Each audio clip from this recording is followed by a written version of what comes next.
अध्यात्म विज्ञान कोई धर्म या संप्रदाय नहीं है, ये स्पिरिचुअल साइंस है जो कुदरत के कानून पर आधारित है। ये विज्ञान पूरे ब्रह्मांड के सभी रहस्यों को उजागर करता है और जीवन के सभी पहलुओं को समझने के लिए एक नई दृष्टि देता है। इसी को आर्ट ऑफ विजन कहते हैं, दुनिया को देखने की एक नई दृष्टि, जो अध्यात्म विज्ञानी परम पूज्य स्वामी श्री कमलेशानंद जी के निर्देशन में सनातन सत्य का अनुसंधान कर हमारे जीवन को प्रकाशित करे। जय सच्चिदानंद। જેટલું આધારિતપણું વધારે, જેટલા સાધનોના અવલંબનોની જરૂર વધારે, એટલું આપણું લેવલ લો કહેવાય. શું કહેવાય? લો કહેવાય. એટલે હજુ આપણે વિજ્ઞાન નથી સમજી શક્યા, વિજ્ઞાનને ધર્મથી સમજી શક્યા. બરાબર. મારે આમ કરવું જ પડે, આમ કરવું જ પડે, આમ કરવું જ પડે પુરુષાર્થના ભાગમાં. ત્યાં સુધી આપણું અવલંબન છે, એ અવલંબન આપણો પુરુષાર્થ જરૂર કહેવાય. શું કહેવાય? પણ એ પુરુષાર્થ ની જે સ્પીડ છે એકદમ લો છે. કેવી છે? લો. એટલે એની અંદર લો સ્પીડની અંદર ગમે ત્યારે પાટા ઉપરથી ગાડી ઉતરી જાય. શું થાય? હા. સમજાય છે? હા. અને પછી જ્યારે વિજ્ઞાન સમજાય ત્યારે બધું અંદર આવી જાય, પછી સ્પીડ વધે તમારી. શું થાય? વધે. આ બધાને ક્રમિક માર્ગમાં આ જ થાય છે ને. એમ જ્ઞાની પુરુષે આપેલા અક્રમમાં પણ આ જ થાય છે. જેમ જેમ સાધનો વધ્યા એમ ગાડી પાટા ઉપરથી ઉતરવા માંડી. શું કીધું? સમજાય છે? જેમ જેમ સાધનો વધ્યા એમ પાટા ઉપરથી ગાડી ઉતરવા માંડી. આ સમજવાની જરૂર હતી. દાદાએ બધા આધારો, સાધનોનો આધાર છોડીને આપણને વિજ્ઞાન ઉપર લઈ ગયા. શું લઈ ગયા? એમના ગયા પછી વળી પાછા એક એક અવલંબનો શું થઈ ગયું? બચવા માંડે. એટલે પાછું ગાડી પાટા ઉપરથી ઉતરી ગઈ. હવે સમજાય છે ને? આ ક્રમિક માર્ગમાં પણ શું થાય? આમ ધારો કે ચોમાસાના 4 મહિના હોય તો એ પ્રસંગોની ધમાલ ધમાલ ધમાલ હોય ને લોકોને એવું લાગે કે આ અમે તો એટલો ધર્મ કરી નાખ્યો ને. સમજાય છે? આવો એટલે એ ક્રિયાનો ધર્મ છે. શું છે? એ તત્વનો કે જ્ઞાનનો ધર્મ નથી, પણ એ ક્રિયાના આધારે એને એમ લાગે કે મેં બહુ મહેનત કરી. શું લાગે છે? આમ મહાત્મા હોય તો બધા પ્રસંગોમાં હાજર રહે, બધી કીર્તન ભક્તિમાં હાજર રહે, બધા સત્સંગોમાં હાજર રહે, બધી સામાયિક હોય, પ્રતિક્રમણ હોય, બીજા બધા પ્રસંગો હોય, બધામાં હાજર રહે. તારે એમ લાગે કે ના, હવે આપણે જ્ઞાનમાં પાકા થઈ ગયા. બરાબર.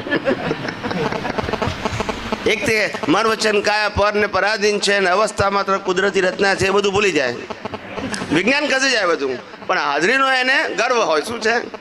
અને હાજર રહ્યો હોય એનું જ એને જ્ઞાન હોય. શું હોય? આ વ્યવસ્થિત શક્તિ વિજ્ઞાન રૂપે એને સમજાય નહીં, એટલે ખસી જાય પછી. કારણ કે ક્રિયામાં પડ્યો ને.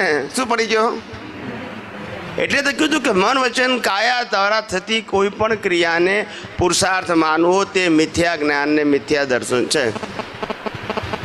મન વચન દ્વારા થતી કોઈ પણ ક્રિયાને પુરુષાર્થ માનવું એ મિથ્યા જ્ઞાન ને મિથ્યા દર્શન છે. એના દ્વારા થતો ભાવ હોય એને પુરુષાર્થ કહેવાય. શું કહેવાય? પણ ક્રિયાને પુરુષાર્થ કહેવાય તો સિદ્ધાંતનું જ ખંડન થઈ ગયું. શું થઈ ગયું? સમજાયું? સિદ્ધાંત સાથે સમજાવો. ભાવ કર્મ, દ્રવ્ય કર્મ, નો કર્મ, આ 10-15 મિનિટમાં કામ થઈ જશે. અને બધું આ એકદમ આખું જે હમણાં થોડું તો બોલી ગયા, એમાં થોડું ડિટેલમાં બોલો. કરું. ભાવ કર્મ, દ્રવ્ય કર્મ અને નો કર્મ. આપણે હમણાં કાલે કે પરમ દિવસે આ વાત થઈ છે, વિગતવાર જ વાત થઈ હતી આપણે. વિગતવાર એટલે સૈદ્ધાંતિક. એટલે ભાવ કર્મ, દ્રવ્ય કર્મ અને નો કર્મ. ભાવ કર્મ એટલે કર્મ બાંધે છે એ આખી પ્રક્રિયાને ભાવ કર્મ કે જ્યારે કર્મ ચાર્જ થાય છે ત્યારે એને ભાવ કર્મ કહેવાય છે. શું કહે છે? એ કર્મ જ્યારે લાઈફનો એન્ડ આવે છે ત્યારે એ દ્રવ્ય કર્મમાં કન્વર્ટ થઈ જાય. શું થઈ જાય? દ્રવ્ય કર્મ ક્યારે કહેવાય? જ્યારે દેહનો અંત આવવાનો થાય ત્યારે એને દ્રવ્ય કર્મ કહેવાય. એ પહેલાં ના કહેવાય. સમજાય છે? કારણ કે ભાવ કર્મ એ ગમે ત્યારે જીવતા હોય ત્યાં સુધી બદલી શકાય છે. માટે જેટલા ભાવ કર્મ એટલા દ્રવ્ય કર્મ એવું કહેવાય. સમજાય છે? એટલે ભાવ કર્મને આપણે જીવતા હોય ત્યાં સુધી ભાવને મોડા પાડી શકીએ અથવા તો સંપૂર્ણ ખલાસ પણ કરી શકીએ. માટે એને તે વખતે દ્રવ્ય કર્મ કહેવાય નહીં. એટલે બાંધતી વખતે જે ભાવ ઉત્પન્ન થયો એને ભાવ કર્મ કહેવાય. જ્યારે દેહનો અંત આવે ત્યારે જે કર્મો સીલ થઈ જાય, શું થઈ જાય? એને દ્રવ્ય કર્મ કહેવાય. એ દ્રવ્ય કર્મને આધારે તમને આ મન વચન કાયા મળે. શું મળે? મન વચન કાયા અને બીજા સંજોગો જે જન્મતાની સાથે મળે છે તે એ દ્રવ્ય કર્મને આધારે મળે. શેના આધારે મળે? અને એ દ્રવ્ય કર્મને આધારે મળેલું જે બેઝિક જીવન એ જ્યારે રૂપકમાં આવે કર્મના ભોગવટા, કર્મની અવસ્થાઓ રૂપે, ત્યારે એને નો કર્મ કહેવાય. શું કહેવાય? સમજાય છે? પહેલું આપણે જન્મ્યા તે પહેલું નો કર્મ, અને પછી જીવનમાં જે જે સંજોગો આવે બહાર જગતના લોકો જોઈ શકે બધા સંજોગો આ મનોવચન કાયા દ્વારા વ્યક્ત થાય એ બધું નો કર્મ છે. શું છે? સમજાય છે? નો કર્મ એટલે કર્મ કહેવા છતાં એ કર્મ કહેવાતા એ કર્મ ફળ સ્વરૂપે છે. શું છે? એ હકીકતમાં કર્મ નથી. સમજાયું? એટલે ભાવ કર્મ, દ્રવ્ય કર્મ અને નો કર્મ. આ નો કર્મ જે છે એ નો કર્મ ઉકલતી વખતે અજ્ઞાન હોય તો પાછું ભાવમાં ટ્રાન્સફર થાય. કર્તાપદના કારણે, રાગદ્વેષના કારણે, ગમા અણગમાના કારણે પાછું શું થાય? નવું ચાર્જ થાય, એટલે નવું ઊભું થાય ભાવ કર્મ. આવી રીતે ભાવ કર્મ, દ્રવ્ય કર્મ, નો કર્મની સાયકલ છે.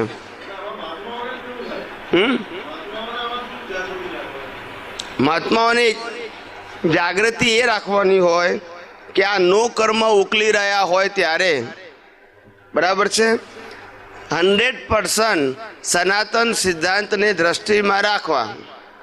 શું રાખવું? બસ એ સનાતન સિદ્ધાંતોને દ્રષ્ટિમાં રાખો એટલે ઓટોમેટિક અંદર પ્રયોગ રૂપે આખી પ્રક્રિયા શરૂ થાય. શું થાય? એ પ્રયોગ રૂપે થયેલી પ્રક્રિયા સાયન્ટિફિક દેખાવાથી એનું રિઝલ્ટ છે એ શું આવે? સાયન્ટિફિક પ્રક્રિયાનું પરિણામ શું આવે? તો એ જ સંભાવ, એ જ વ્યવસ્થિત.